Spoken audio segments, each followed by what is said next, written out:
Aleluia. Abramos a palavra do Senhor.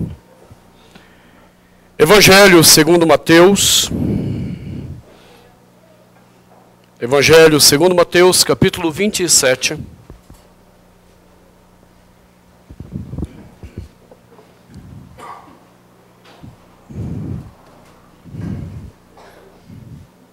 A partir do versículo 45.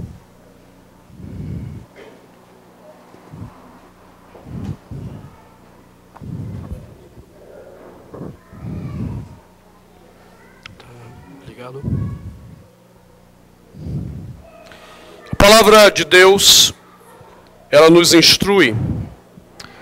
E lembrando aos irmãos, quando lemos qualquer porção da Escritura, nós dizemos ao final da leitura, palavra do Senhor, demos graças a Deus. Porém, quando lemos os evangelhos, nós dizemos Evangelho do Senhor. Louvado sejas, ó Cristo, porque nos deste o Evangelho para instruir a nossa fé. Então dizemos, louvado sejas, ó Cristo. Mateus 27, a partir do versículo 45, a palavra de Deus diz: desde a hora sexta até a hora nona, houve trevas sobre toda a terra. Por volta da hora nona, clamou Jesus em alta voz, dizendo: Eli, Eli, lama sabachthani. O que quer dizer, Deus meu, por que me desamparaste? E alguns dos que ali estavam ouvindo isto diziam: ele chama por Elias. E logo um deles correu a buscar uma esponja e, tendo-a embebido de vinagre e colocado na ponta de um caniço, deu-lhe a beber. Os outros, porém, diziam: deixa, vejamos se Elias vem salvá-lo. E Jesus, clamando outra vez, com grande voz, entregou o Espírito. Eis que o véu do santuário se rasgou em duas partes, de alto a baixo. Tremeu a terra. Fenderam-se as rochas. Abriram-se os sepulcros e muitos corpos de santos que dormiam ressuscitaram. E saindo dos sepulcros, depois da ressurreição de Jesus, entraram na cidade santa e apareceram a muitos. O centurião e os que com ele guardavam a Jesus, vendo o terremoto e tudo o que se passava, ficaram possuídos de grande temor e disseram: verdadeiramente este era Filho de Deus. Estavam ali muitas mulheres, observando de longe.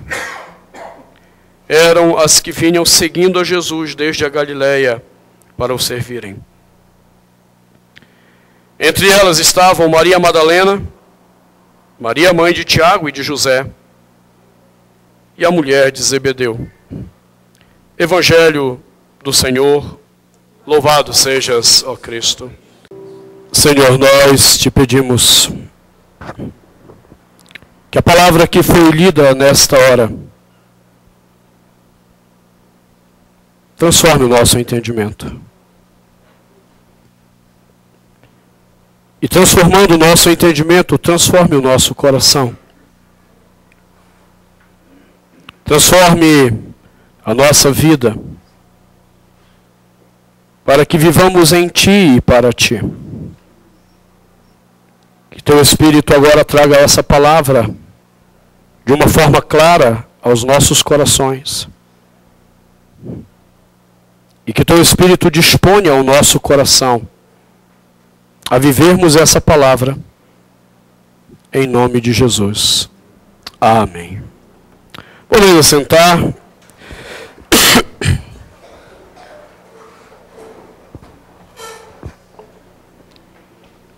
Essa semana, no mundo todo, Os homens celebram, comemoram a Semana da Paixão. Talvez seja a semana que mais se fale, talvez, de Jesus pelo mundo. Apesar do coelhinho da Páscoa. Aquele intrometido da festa. Mas a questão não é que se fale mais de Jesus. A questão é, o que estamos falando de Jesus? O que estamos entendendo sobre essa semana pascal? Porque se não estamos entendendo corretamente o que significou isso há um pouco mais de 2000 anos atrás, isso é apenas um dado da história. É apenas um evento da história que forma o nosso intelecto, forma a nossa cultura geral, mas não faz diferença nenhuma. O que estamos entendendo dessa semana? O que temos entendido do que aconteceu de fato ali na cruz do Calvário? Eu já disse a vocês que eu não sou muito ligado em filmes. De um tempo para cá que eu tenho me ligado um pouco mais, depois que eu e Josi ganhamos uns parceiros de filme, né, Kelly? Kelly e Marlene, eles têm botado fogo na gente para ir ao cinema, né? E já fazia muitos anos que eu não ia ao cinema, fui, pela primeira vez vi um filme em 3D com eles lá. Eu disse, cara, que coisa fantástica, né? Eu pensei aquele moleque bobo, eu disse, poxa vida, vem aqui na cara da gente o negócio. Eu não sou muito dado a filme. E estou aprendendo a gostar agora de novo desse negócio. E quando é filme bíblico, então piorou. Aí que eu geralmente não vou assistir mesmo. Saiu agora aquele filme miserável, desgraçado, pecador do Noé. E eu estava tão animadinho para ir, tipo, em 3D. Você entendeu a motivação, né? Em 3D. Vamos ver como é que foi o negocinho. Mas aí o Kelly e a Marlene foram na minha frente e me disseram como é que era. Eu disse amém, que eu não fui, não gastei dinheiro à toa no filme. Eu lamento pelos irmãos que gastaram. Mas eu lembro quando saiu o filme do Mel Gibson sobre a Semana da Paixão. E a crítica foi muito contundente, por ser um filme muito forte. E retratar em detalhes o que aconteceu com o Senhor. E eu dou graças a Deus agora daquele filme não ter sido em 3D. E quando esse filme chegou em Tietê, eu decidi assistir. E aí tinha um adolescente da minha igreja, o Paulinho. Eu disse, Paulinho, vamos lá, bora. Vamos assistir, pastor, bora. Eu vou dizer para você, aquele filme talvez tenha sido um dos filmes mais exatos que eu tenha assistido do que era a crucificação. No seminário eu já tinha lido alguns livros sobre a crucificação. Então eu sabia exatamente o que era. Eu só não tinha visto de uma forma tão realista como naquele filme. E eu disse a vocês uma ocasião no sermão que quando terminou o filme, eu particularmente estava chorando. O adolescente foi comigo, o Paulinho, estava chorando. E você olhava ao redor do cinema, um monte de gente chorando. E no primeiro momento a sensação foi, obrigado, Senhor, porque eles entenderam. E aí quando a gente estava saindo, aquela fila grande, algumas pessoas chorando, diziam umas para as outras, coitadinho, como ele sofreu, hein? Pobrezinho, olha, judiaram dele. E a pessoa chorando. Agora, você entendeu qual é o problema? Ela estava chorando não é porque ela tinha entendido o que aconteceu. Ela estava chorando porque o negócio foi muito cruel. Ela estava chorando do mesmo jeito que ela choraria por um cachorro atropelado. Se gosta de animal, é óbvio, né? E alguns chorariam pelo cachorro, também não por um ser humano. Tem as inversões da nossa cultura. Elas não estavam chorando porque elas tinham entendido. E quando eu saí, então, eu perguntei para Paulinho por que ele estava chorando. E aquele garoto soluçava e dizia: pastor, aquele lugar ali era meu. Era eu que deveria estar naquela cruz. Ele não tinha pecado. Ele não tinha culpa. Mas ele tomou o meu lugar.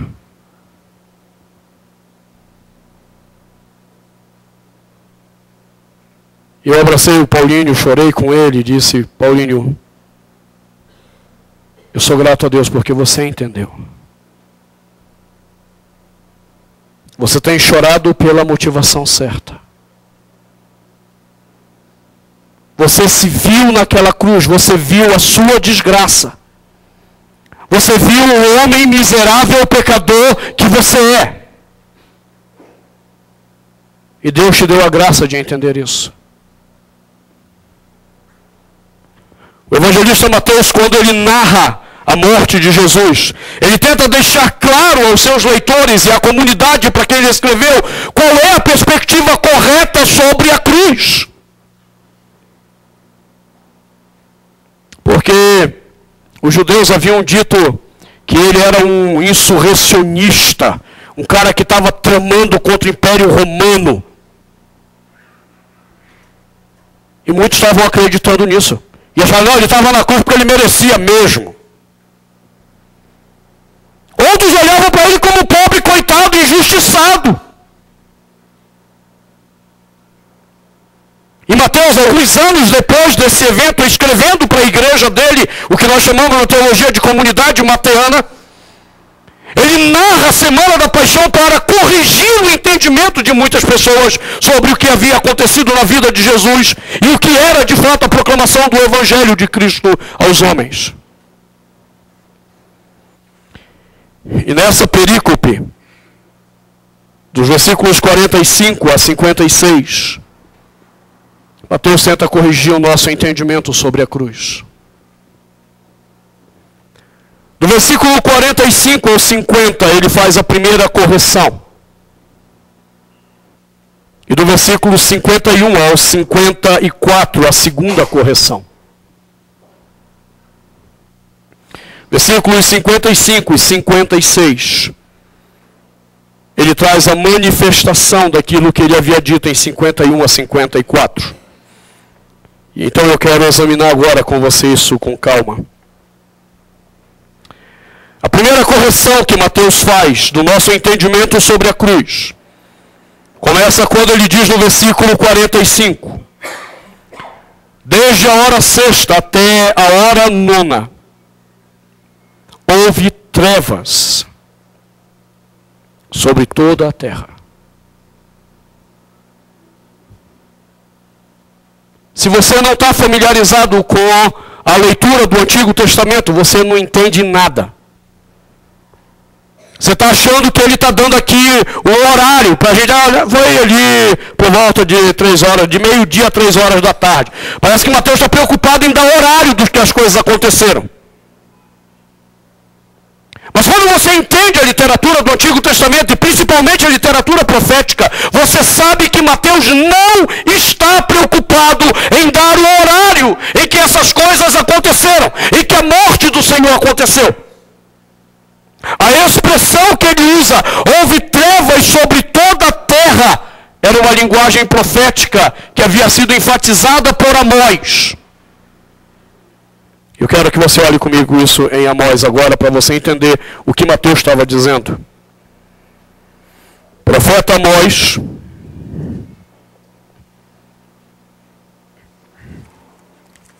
logo após o profeta Joel, capítulo 5.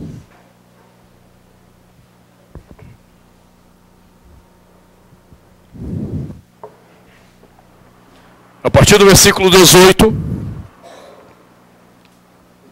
após exortar Israel por uma busca falsa de Deus, versículo 18 diz: ai de vós, que desejais o dia do Senhor. Dia do Senhor, na linguagem profética, é o dia que Deus vem julgar os homens.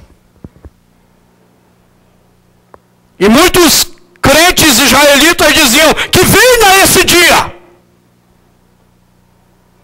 Deus vai vir acabar com esses ímpios todos.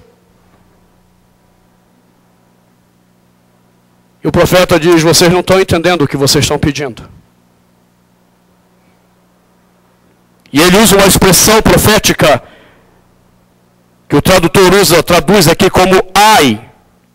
Essa era uma linguagem profética para tratar de maldição. É maldito aquele que deseja o dia do Senhor.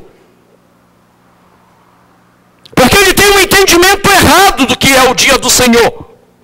Ele diz nesse texto: ai de vós que desejais o dia do Senhor. Para que desejais vós o dia do Senhor? Agora observe, ele diz: é dia de trevas e não de luz. Quando o dia do Senhor chegasse, o juízo de Deus viesse sobre os homens saberiam que esse dia havia chegado por uma questão simples. Seria um dia de trevas. Não haveria luz.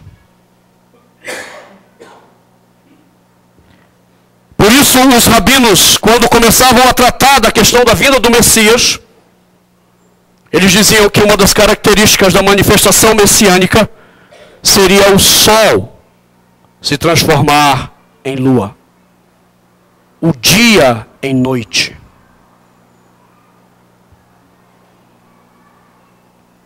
Agora está Cristo crucificado,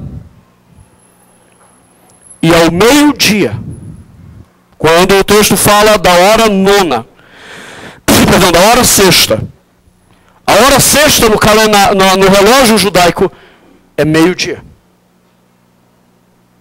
O sol escaldante do deserto, o sol com todo o seu fulgor, foi simplesmente obscurecido, enuviado. E houve trevas naquela hora.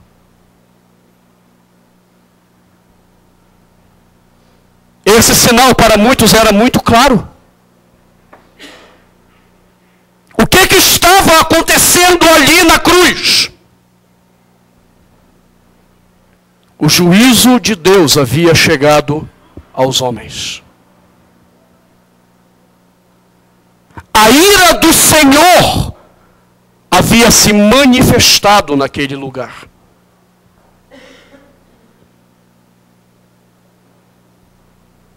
Só tem uma pequena diferença. A ira do Senhor não foi manifestada aos homens diretamente, porque o seu filho estava na cruz tomando a ira de Deus, para aplacar a ira de Deus, a fim de que nós não fôssemos fulminados e condenados ao inferno.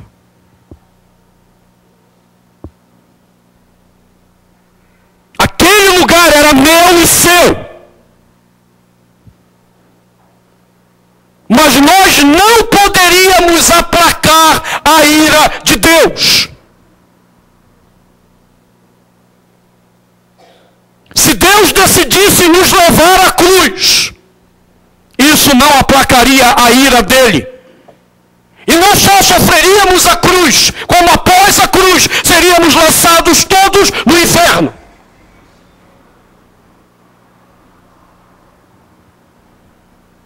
E então Deus decidiu prover o sacrifício perfeito, para que ele pudesse despejar a ira dele e o juízo dele sobre a história, o juízo dele sobre os homens, e a justiça dele fosse completa.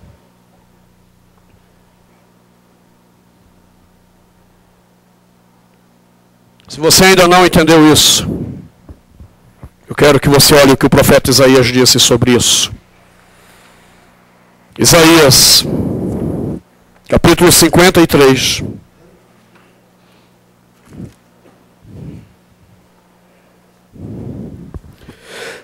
Falando da vinda de Jesus, do servo sofredor. O profeta diz a partir do versículo 4, certamente ele, Jesus, no caso aqui, tomou sobre si as nossas enfermidades e as nossas dores levou sobre si. E nós o reputávamos por aflito, ferido de Deus e oprimido. Entende o que o profeta está dizendo?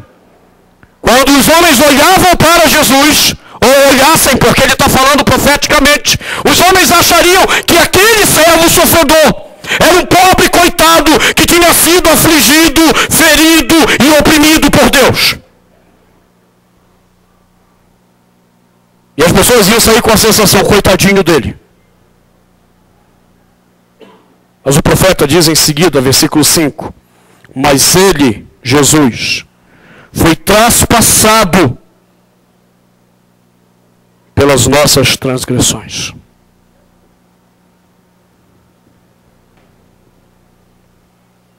Ele não era um pobre coitado, afligido, oprimido, sofrido, porque ele tinha um problema com Deus. Ele não era o coitadinho injustiçado que mandaram para a cruz. Ele era o substituto da minha vida e da sua vida, para que Deus não te mandasse ao inferno.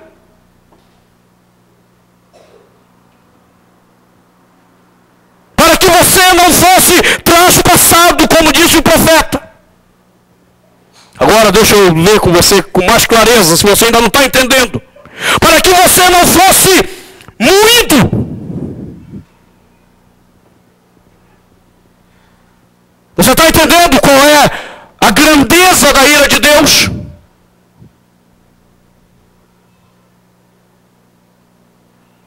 Se Deus tomar a tua vida sem Cristo, Ele não vai se satisfazer em te mandar para o inferno. Ele vai te moer tudo. Porque a ira dele tem que ser cumprida cabalmente.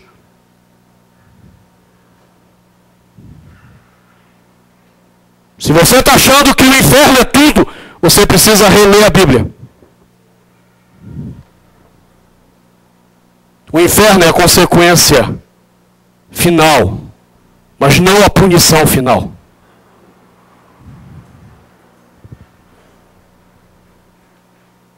Cristo estava naquela cruz tomando esse juízo. Deixa eu continuar lendo com você para você entender. Ele foi traspassado pelas nossas transgressões e moído pelas nossas iniquidades. O castigo que nos traz a paz estava sobre ele. E pelas suas pisaduras fomos sarados. Eu acho que já deu para você entender que as nossas enfermidades, as nossas pisaduras, dizem respeito ao nosso pecado. E não a enfermidades físicas, como alguns loucos da teologia da prosperidade têm ensinado. Que lá na cruz ele levou a nossa enfermidade, então você não pode ser mais doente. Você não pode mais aceitar a enfermidade na tua vida. O texto não está ensinando nada disso. O texto está falando de algo muito mais grave na nossa vida, que são os nossos pecados.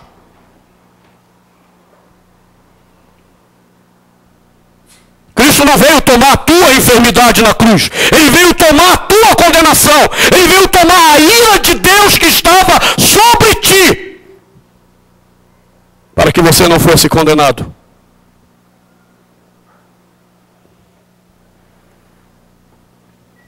O profeta continua dizendo: todos nós andávamos desgarrados como ovelhas. Cada um se desviava pelo caminho, mas o Senhor fez cair sobre ele, Jesus, a iniquidade de todos nós. Você está entendendo o juízo? Ali na cruz, Deus decidiu impor a Jesus toda a ira dele por causa da nossa iniquidade. Então diz o profeta, ele foi oprimido e humilhado, mas não abriu a boca. Como cordeiro foi levado ao matadouro, e como ovelha muda perante seus tosqueadores, ele não abriu a boca. Por juízo, o opressor foi arrebatado, e de sua linhagem, quem dela cogitou? Porquanto foi cortado da terra dos viventes, por causa da transgressão do meu povo, ele foi ferido. Designaram-lhe a sepultura com os perversos, mas com o rico esteve na sua morte, posto que nunca fez injustiça, nem dolo algum se achou em sua boca. Todavia, apesar de não ter nenhum dolo nele, apesar de não haver injustiça nele, todavia ao Senhor agradou moê-lo. Dá para você entender isso?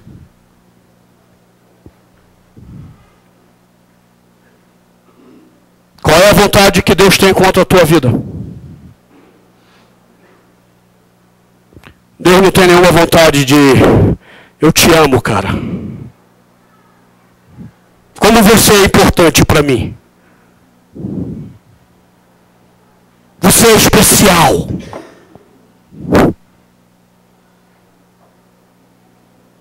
Ontem uma irmã lá na aula da faculdade entrou em crise quando eu mencionei aquela música desgraçada do Quero que valorize o que você tem. Quando ela entendeu que não tem nada de especial em nós. Quando ela entendeu que Deus não nos ama. Que a única vontade e prazer que Deus tem é de tomar cada um de nós, enviar ao inferno moído, destroçado, por causa do nosso pecado.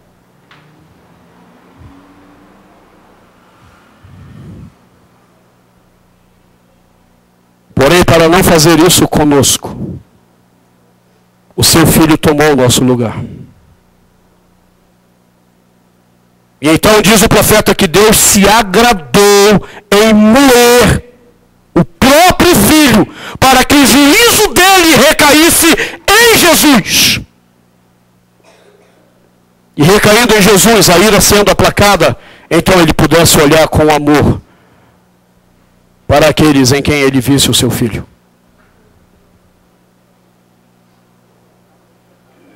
E deixa eu dizer mais uma vez a você. Se você não entende isso, e Cristo não está em você,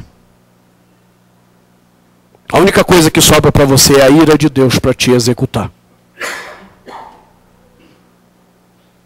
Talvez um dos momentos mais fortes que nós tivemos na nossa vigília pascal, enquanto líamos o Evangelho de João, e eu quero que você leia e entenda isso.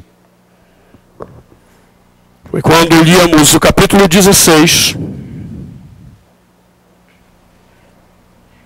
o versículo 27.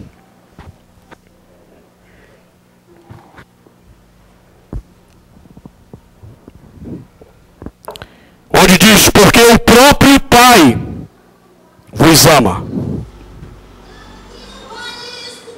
E aí alguns irmãos ficam felizes. Oh, pastor, Deus me ama, tá vendo? Leia o versículo, para de ler frasezinhas soltas.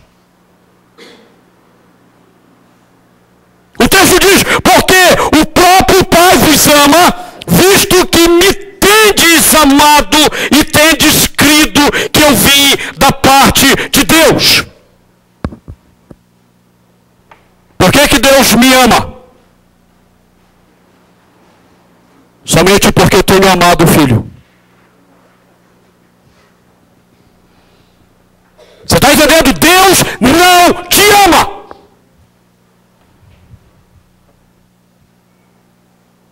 Deus ama o Filho dele. O Filho que, sendo santo, perfeito, aceitou ser a oferta para aplacar a ira. Deus ama o Filho amado Jesus.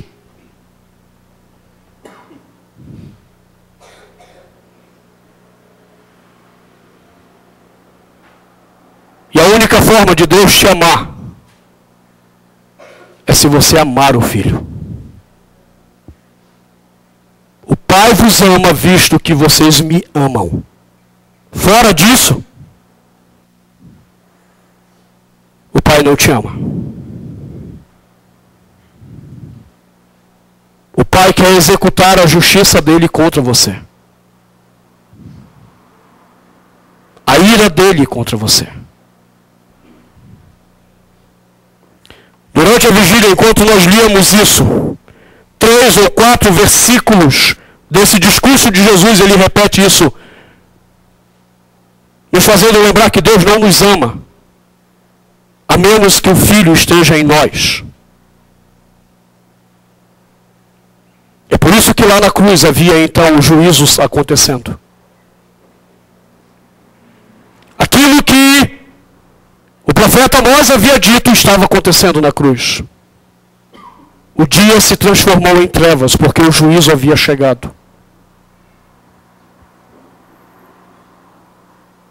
É isso que os homens não têm entendido. Eles estão olhando para aquele ato da cruz apenas como um ato de amor. Não, não pode ser um ato de amor sem que primeiro seja cumprida a justiça. Deus não é paternalista. Deus só pode amar depois que ele executa a justiça. Porque se ele amar antes da justiça, ele ignora a verdade e deixa de ser Deus. A justiça tem que ser cumprida. Então nós temos que dizer a Deus: Senhor, somos gratos.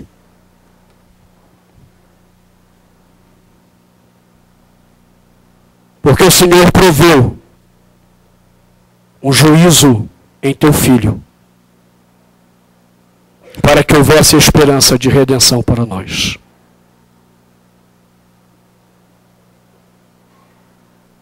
Enquanto você não entender isso, você nunca vai entender por que você precisa de um Salvador. Você vai continuar achando que você tem méritos com Deus. Você vai continuar achando que você pode, de alguma forma, subornar Deus com as suas obras de justiça. Você acha que vai subornar Deus com a sua religiosidade. Daqui com dias você vai estar que nem o Marco Feliciano, aquele miserável pecador. Precisa de redenção aquele homem. Aquele homem não é salvo, não. É só você examinar o que ele tem ensinado. Ele não é salvo.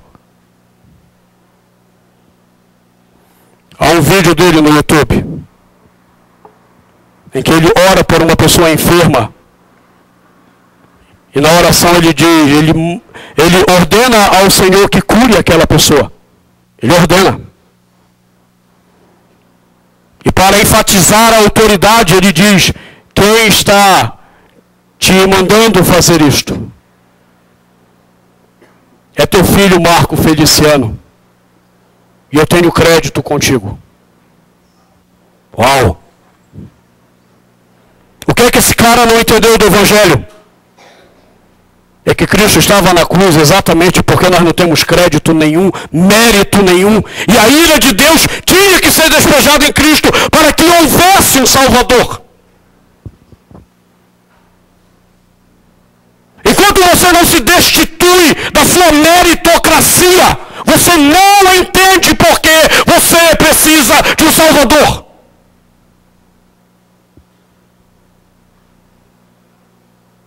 Você vai continuar achando que você é bom. E você não vai ter desejo nenhum de ter a sua vida transformada à imagem de Jesus. Você vai querer ter a sua vida transformada naquilo que você acredita, não a imagem de Jesus. Você não vai estar disposto a renunciar nada da sua vida, dos seus pecados, porque você acha que tem mérito. E a exemplo da igreja de Laodiceia, você não percebe que você é pobre, cego e nu. Não há nada que preste em você. E ali na cruz estava revelado isso. Deus teve que executar o juízo. O que é mais interessante é que, após ele dizer isso, então Jesus confirma que o juízo havia chegado. O versículo 46 diz: por volta da hora nona, em meio a essas trevas, clamou Jesus em alta voz, dizendo: Eli, Eli, lama sabachthani.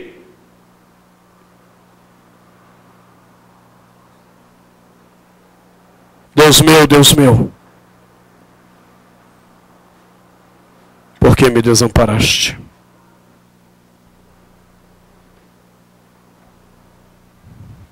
Você entendeu por que aconteceu isso? Porque os nossos pecados estavam sendo imputados a Ele. E o que é que Deus faz com os homens quando os seus pecados são manifestos?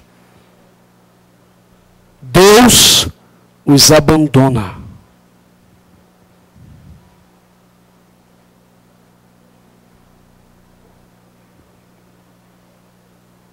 O pai abandonou o filho.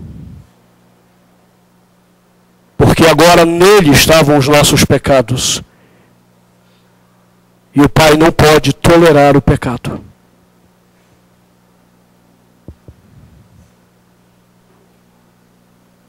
Tem crente que não tem entendido isso. O mesmo profeta Isaías disse: as vossas iniquidades fazem separação entre vós e o vosso Deus. Porque quando orais, Ele não vos ouve.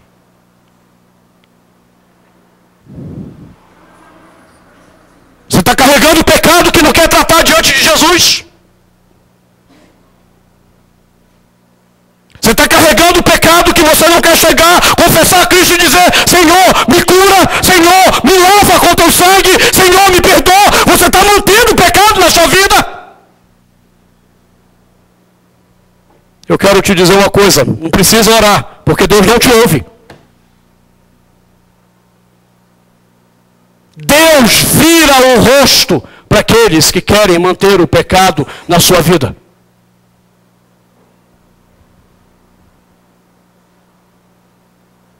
Se Ele abandonou o próprio Filho na cruz, no momento em que Ele tomou sobre si os nossos pecados, por que você acha que Deus vai ser tolerante com você?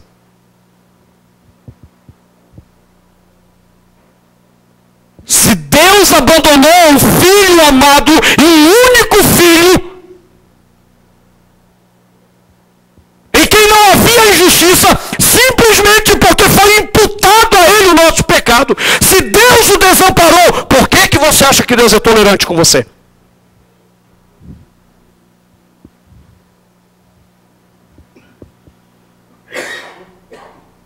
Deus não é tolerante com os que querem manter-se no pecado.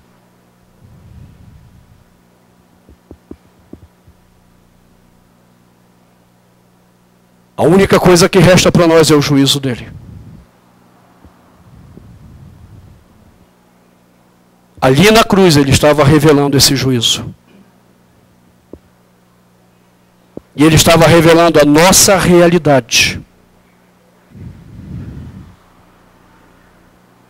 Se você não está entendendo ainda isso, leia, medite no que Paulo diz em Romanos 1. Pegue a sua Bíblia.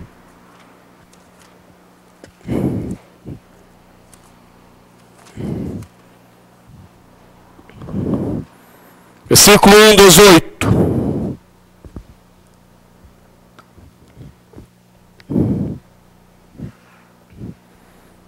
A ira de Deus se revela do céu contra toda impiedade e perversão dos homens.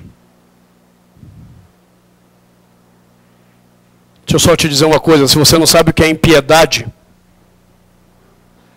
impiedade é todas as vezes que você vive e age como se Deus não existisse. Impiedade é todas as vezes que você vive e age como se Deus não tivesse conhecimento do que você está fazendo. Há um excelente livro que trata disso, O Pecados Intocáveis. Primeiro pecado que ele examina, a impiedade. A gente acha que o problema da impiedade é o ímpio que está lá fora. Não, tem um monte de crente ímpio que vive sem desejo de obedecer a Deus, que quer viver segundo o seu coração, que quer andar segundo as suas vontades. Isso é impiedade. Agora, se você entendeu o que é que Paulo disse? A ira de Deus se revela do céu contra toda impiedade e perversão dos homens que detêm a verdade pela injustiça. E aí Paulo começa a dar alguns exemplos. Versículo 24 e 25, ele trata do exemplo do homossexualismo.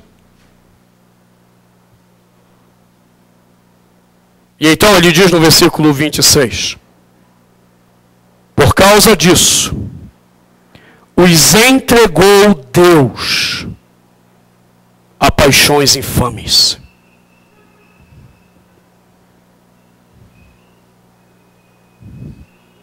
Você entendeu quando Deus olha para o homossexual, o que é que ele vê? Ele não olha com amor e misericórdia. Ele entrega o homossexual às suas paixões infames.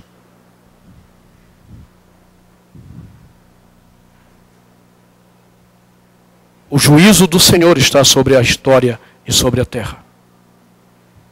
A cruz nos revela esse juízo. Eu acho engraçado que as pessoas só olham na cruz e veem amor. Elas não percebem que o amor só é possível porque Deus teve que executar a ira dele.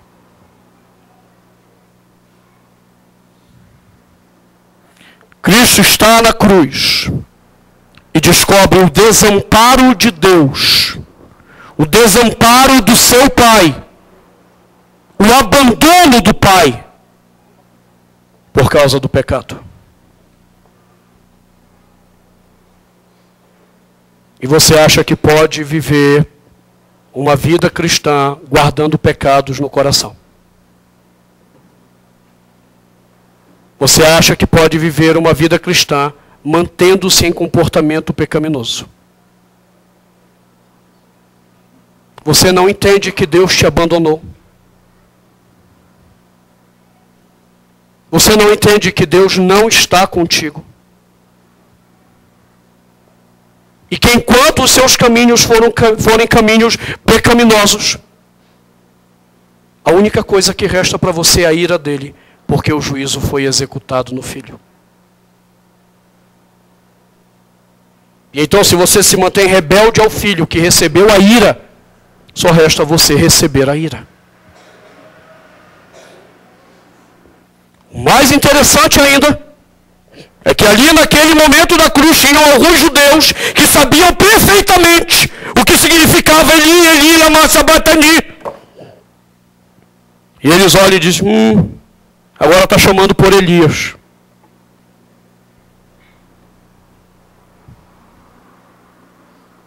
eles se fizeram de cegos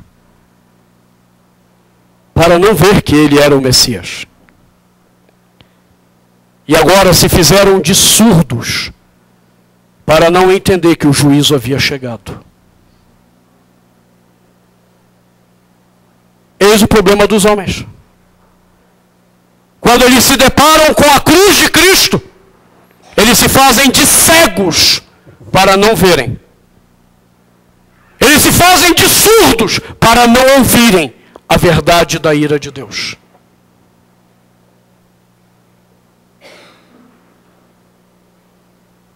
Agora ele chama por Elias. Aí um misericordioso vai lá e coloca vinagre numa esponja. Isso não foi maldade. A ideia de colocar vinagre numa esponja era para aliviar a dor. Ele achou que estava sendo misericordioso. O miserável não estava entendendo que era Cristo que estava sendo misericordioso, tomando o lugar dele naquela cruz. Mas aí aparecem os outros que revelam o nosso coração. Rapaz, gasta tempo esse negócio de dar esponja de bebida, não. Eu quero ver se Elias vem salvá-lo. E eles vão zombar de Cristo. Por quê? Porque não creram? Porque não entenderam? Porque eles não entenderam que ali na cruz o juízo estava sendo executado. Eles achavam que eram eles que estavam fazendo o juízo contra Jesus. Esse blasfemo que disse que era Deus, que disse que era o rei dos judeus. Não, nós é que estamos fazendo o juízo em mandá-lo para a cruz.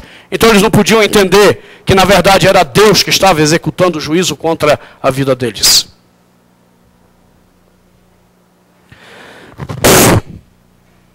A cruz é lugar da execução do juízo de Deus.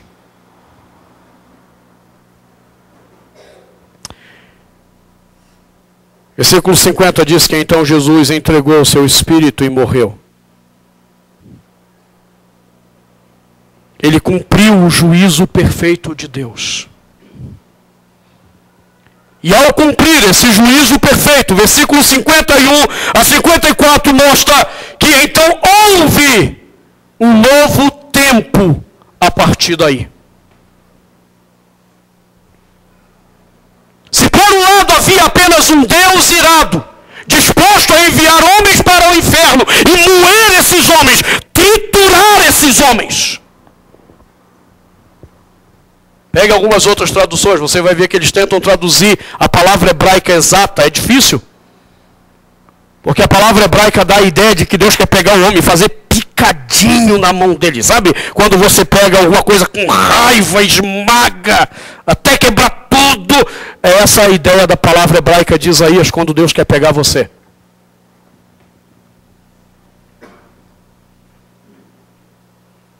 E aí o nosso tradutor traduziu como moer.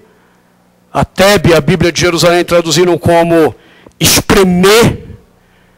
A Peregrino traduziu como triturar. Porque essa é a vontade de Deus quando Ele olha para você. Mas agora que Cristo cumpriu a justiça, nasce um novo tempo. Um tempo de salvação. Um tempo em que os homens podem escapar da ira de Deus por meio daquilo que Ele fez na cruz. Mateus coloca isso numa sequência de relatos que indicam esse novo tempo. Versículo 51, ele começa dizendo: eis que o véu do santuário se rasgou em duas partes, de alto a baixo. O nosso estado de pecado era tal que nós não podíamos nem adentrar na presença de Deus para adorá-lo. Lembra como é que funcionava o tabernáculo e o templo? As mulheres e as crianças ficavam no pátio, porque elas são indignas. Por que as mulheres são indignas? Porque por meio delas veio o pecado. Elas não obedeceram à palavra de Deus, não se submeteram aos seus maridos. Eva não se submeteu a Adão e tomou a frente. E a serpente a enganou. E não satisfeita, ela vai e ainda dá para o marido. E a maldição sobre as mulheres foi severa do Senhor. No tabernáculo e no templo, elas não podiam entrar no santo lugar. Elas ficavam restritas ao lugar da penitência. E então no santo lugar pode entrar o homem, que representa a sua casa, representa a sua família. Para entrar lá, ele tinha que lavar a mão, ele tinha que lavar o pé. E ele entrava no santo lugar, mas ele não estava na presença de Deus. Ele estava na presença do sacerdote, que representava Deus. Onde estava Deus? No Santo dos Santos.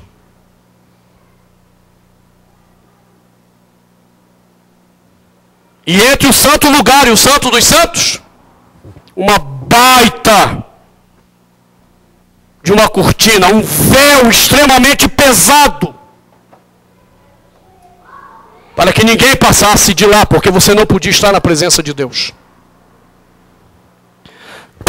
Só o sumo sacerdote, uma vez por ano.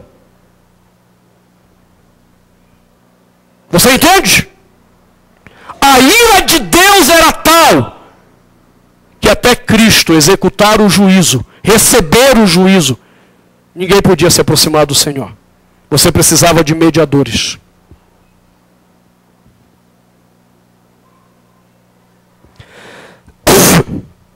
E mesmo o sumo sacerdote, para se apresentar uma única vez durante o ano diante do Senhor, ele tinha que cumprir um baita de um ritual de purificação. E se ele não cumprisse exatamente aquele ritual, adivinhe o que acontecia com o sumo sacerdote? Deus o matava no santo lugar, no Santo dos Santos. Você acha que Deus olha para você com amor?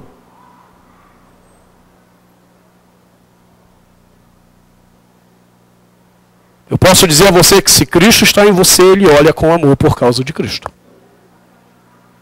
Se Cristo vive em você, você é um amado de Deus. Mas se Cristo não está em você, eu lamento muito e tenho pena de você.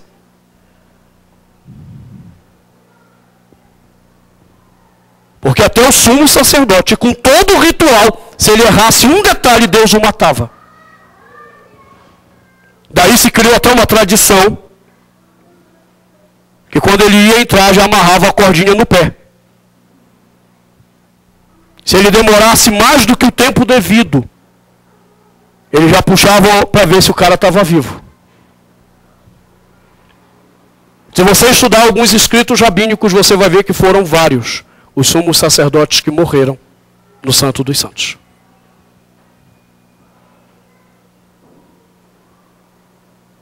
Aí agora Cristo veio e recebeu toda a ira de Deus.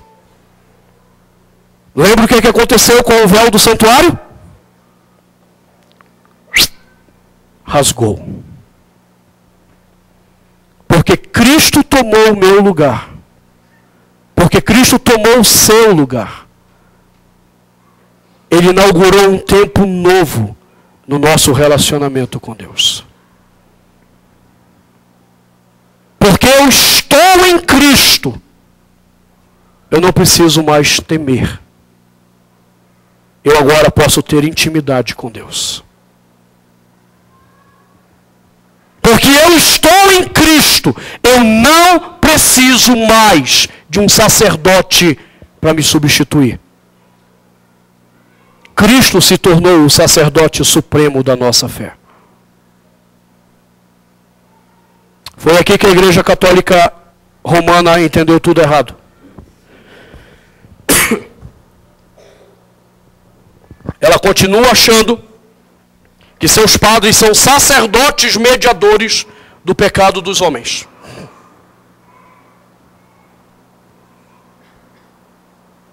A igreja protestante disse não. Os pastores são sacerdotes da adoração. Eles zelam pelo culto que ofertamos a Deus como gratidão pelo que fez, mas eles não são mediadores. Bons tempos da reforma, porque hoje nós estamos cheios de igrejas em que os pastores voltaram a ser mediadores. São os ungidaços do Senhor. Você sabe que eu sou muito grato a Deus quando as pessoas entendem isso errado. Isso me poupa de apanhar em alguns momentos. Eu contei para vocês a conversão de um membro da minha igreja lá em Tietê, que era envolvido com magia negra. E aí no dia que eu fui visitá-los, ele achava que ele era um convertido. E eu o confrontei duramente. Eu disse a ele que ele não era convertido coisa nenhuma. E aquele cara era alto, ele tinha quase 2 metros de altura, gordão, forte. Você só via a cara dele ficando irada, o sangue subindo, e eu pensando, hoje eu apanho. E ele me expulsou da casa dele. E quando ele me expulsou, eu disse assim, eu vou embora, mas eu quero que você tenha certeza de uma coisa, você não é salvo, você continua nas trevas, você continua no inferno. E ele irado me expulsou uma segunda vez. E eu saí da casa dele, quando eu cheguei na porta eu disse, nunca se esqueça da sua condenação. 2 anos depois aquele homem entendeu o que eu havia dito a ele. E não foi por mim não, eu já contei essa história por meio de um bêbado. Deus é fantástico. Um bêbado fez ele entender aquilo. E ele me ligou 6 horas da manhã para dizer que ele havia entendido. E ele veio conversar comigo 6h30 da manhã. Naquela época eu dormia 3, 4 horas da manhã. Você entendeu o problema? Eu tinha acabado de pegar no sono. E vamos conversar, irmão. E aí depois que ele me contou a experiência dele, ele disse, olha pastor, naquele dia, 2 anos atrás, o Senhor só não apanhou de mim lá em casa. Porque eu ainda acreditava que existiam ungidos de Deus, eu fiquei com medo do Senhor ficar com raiva de mim. E eu disse, Deus, obrigado, porque ele foi enganado. Alguém o enganou. E eu fui liberto de uma surra. Mas as igrejas voltaram a adotar essa mentira. De que pastores são sacerdotes mediadores da sua fé. Não, nós não somos isso. O véu foi rasgado para que você pudesse entrar agora em comunhão direta com Deus. É por isso que o escritor de Hebreus diz, tendo, pois, irmãos, intrepidez para entrar no santo dos santos. Porque Cristo tomou o meu pecado e recebeu a ira de Deus. E porque eu estou nele, já não há mais condenação para mim. E agora eu posso estar diante de Deus de uma forma íntima. Eu agora sou amado por Deus. Antes Deus me odiava, antes Deus queria me moer, me triturar, Deus queria me mandar para o inferno. Agora Deus me chama de seu filho. Por causa do seu filho que está em mim.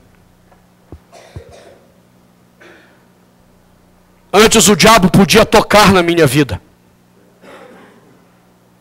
Hoje o diabo não pode tocar na minha vida. Porque Cristo está em mim. E aquele que nasceu de Deus, Jesus, guarda os que nasceram de Deus. E tem muito crente acreditando que o diabo pode tocar na sua vida. O que tem de crente atormentado pelos demônios é um negócio impressionante. Ah, pastor, foi um maligno. Ah, pastor, foi o diabo. É, irmão, foi o diabo do seu coração pecaminoso mesmo. Você é atormentado por Deus não é por causa do diabo. Você é atormentado por Deus por causa dos seus pecados. E como filho, Deus atormenta e açoita para disciplinar os filhos que Ele passou a amar por causa de Jesus. E quando você estiver apanhando muito de Deus por causa do seu pecado, não esqueça de dizer uma coisa importante para Deus. Eu dizia isso em 2007 para Deus, em várias orações. Deus, obrigado. Eu só não era masoquista e dizia, bate mais. Porque eu sofri muito em 2007. Mas cada surra que eu tomava do Senhor, eu dizia obrigado. Porque o Senhor só atormenta, o Senhor só bate nos filhos que ama. Porque quem não é filho, Deus não perde tempo batendo. Ele mói, tritura e manda para o inferno. Porque Cristo rasgou o véu do templo, eu agora tenho essa intimidade para estar com Deus. A cruz não só trouxe o juízo, mas a cruz trouxe um novo tempo de relacionamento com Deus. Nosso tempo é muito curto. Eu um dia quero ir pregar lá na África. O Labiano já me convidou várias vezes para ir à África, treinar líderes lá e pregar para os irmãos lá. Porque os irmãos, segundo o Labiano, vêm de lugares muito longe. E se você prega só uma hora, eles ficam tristes. A oração boa lá para o africano tem que ter pelo menos 3 horas para compensar o tempo de viagem que ele leva para chegar na aldeia e ouvir a pregação. Aqui não dá para fazer isso, é uma pena. É capaz de alguns acontecerem o que aconteceu com aquele jovem que ouviu Paulo, né, cair da cadeira e morrer. Mas esse tempo não é marcado apenas por essa nova intimidade. Mateus diz que a terra tremeu e as rochas fenderam-se. Se você examinar essa expressão em Mateus, tremer a terra e fender as rochas significa que o novo tempo que Cristo inaugurou é um tempo que não está mais preso a essa realidade. A terra não é mais nossa realidade. As rochas, que são símbolos de segurança em Mateus, elas acabaram. Porque Cristo passa a ser toda a nossa segurança. A nossa realidade passa a ser o céu e não mais esse mundo em que vivemos. E aí você descobre se você realmente está em Cristo. Quanto vale essa vida para você? Se você achar que essa vida vale alguma coisa, você precisa ter uma conversa séria com Jesus. Eu desconfio que você não é salvo. Se essa vida significa alguma coisa para você, você não entendeu o que Ele fez na cruz. O tremor da terra e as rochas fendidas indicavam em Mateus que a nossa segurança nessa vida havia acabado para termos toda a nossa segurança nele e somente nele. Eu gostaria de mostrar isso a você no Evangelho, não vai dar tempo. Porque Mateus fala de uma terceira questão, versículo 52. Ele diz, abriram-se os sepulcros e muitos corpos de santos que dormiam ressuscitaram. E saindo dos sepulcros depois da ressurreição de Jesus, entraram na cidade santa e apareceram a muitos. Se antes operava a morte contra a nossa vida, se antes operava nessa morte, a total desilusão com qualquer esperança, a morte de Cristo trouxe vida e esperança de vida eterna.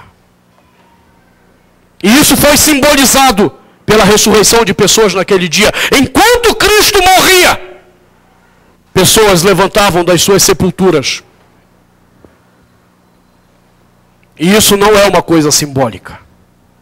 Mateus deixa bem claro que essas pessoas, que no momento que Cristo morreu, elas ressuscitaram, essas pessoas entraram em Jerusalém. E foram testemunhas de que aquele novo tempo de vida havia chegado.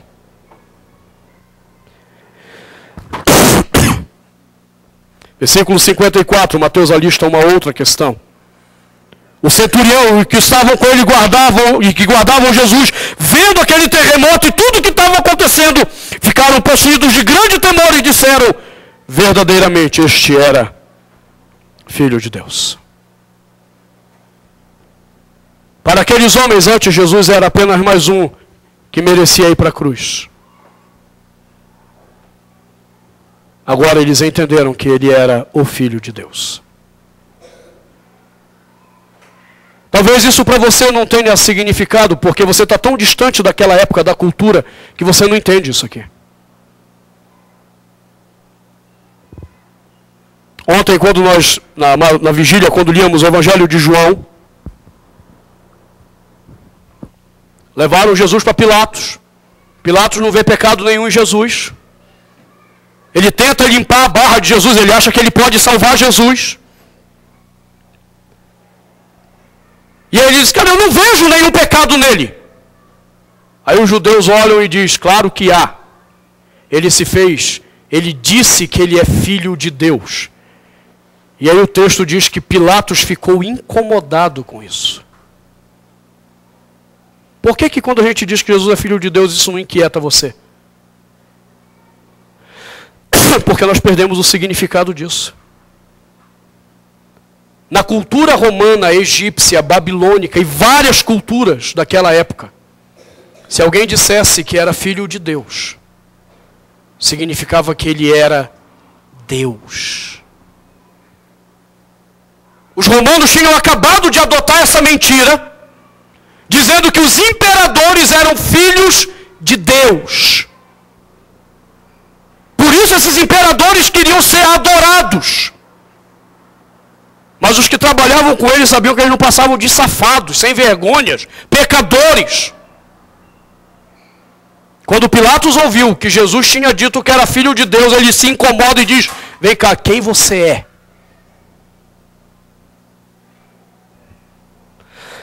Sabe o que é interessante? É que Jesus não responde.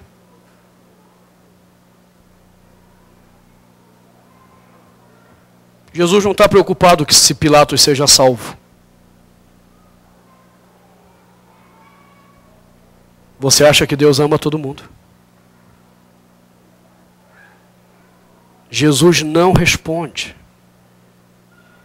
Ele tinha a oportunidade de evangelizar Pilatos. Ele fica calado. Pilatos fica irado: rapaz, você não vai me responder, você não sabe com quem você está falando, você não sabe que eu posso salvar a tua vida ou te condenar. Aí Jesus olha para ele: rapaz, você não pode fazer nada comigo se do alto não te for dado permissão.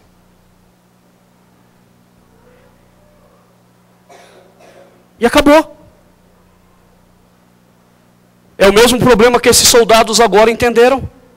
Eles viram que Jesus era Filho de Deus.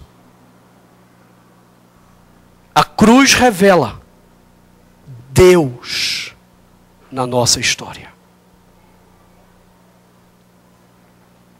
Nós não adoramos Jesus porque ele foi um grande líder espiritual. Nós adoramos e amamos Jesus porque ele é o Deus que se fez homem para a nossa salvação. Sem a cruz eu não entenderia isso.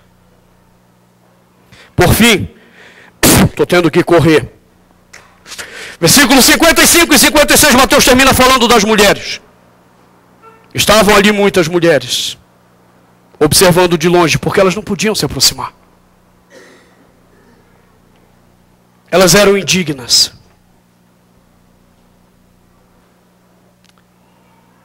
Eram as que vinham seguindo a Jesus desde a Galileia para o servirem. Mateus foi o primeiro evangelista, lá na genealogia, capítulo 1, a dizer que na encarnação as mulheres estavam sendo redimidas. Na cruz, elas estavam sendo perdoadas do seu pecado. Elas não seriam mais indignas. elas poderiam servir a Deus agora com liberdade. A cruz era um lugar de restauração de condenados, restauração de indignos. E isso é tanto verdadeiro para Mateus, que as primeiras a testemunharem a ressurreição, ou as primeiras testemunhas, são as mulheres. Se um dia elas levaram a má notícia do pecado para Adão, agora elas nos trazem as boas novas da salvação. Cruz é o lugar onde Deus reconcilia os homens, por meio do seu Filho.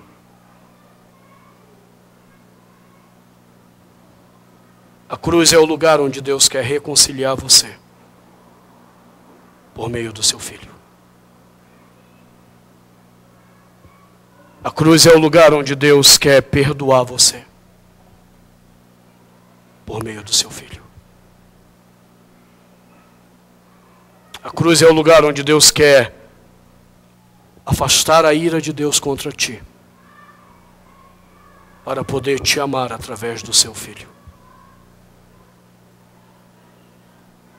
A cruz não é o lugar de um coitadinho, de um injustiçado. Era o meu e o seu lugar, sendo vingado por Deus, para que houvesse a esperança de uma nova história para mim e para você. Eu quero que você feche os seus olhos.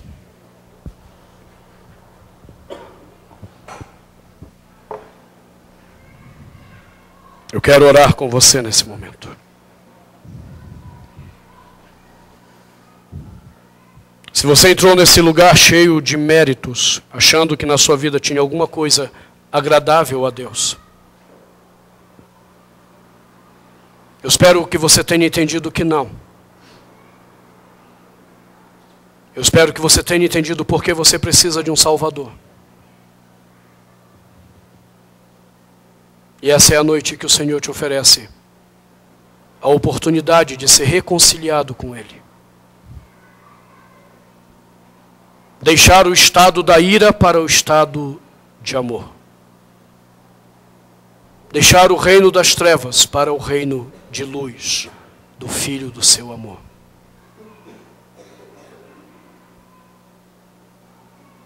Coloque o seu coração em Deus nesse momento. Reconheça o seu pecado. E peça que a bênção da cruz venha sobre você. E que o sangue do Cordeiro lave o seu coração do pecado que afasta Deus de você. Senhor, a nossa oração é que o entendimento da morte do teu Filho traga cura ao teu povo nessa noite. Traga restauração. Traga perdão. Traga um novo tempo para esta pessoa. E nós te pedimos isso em nome de Jesus.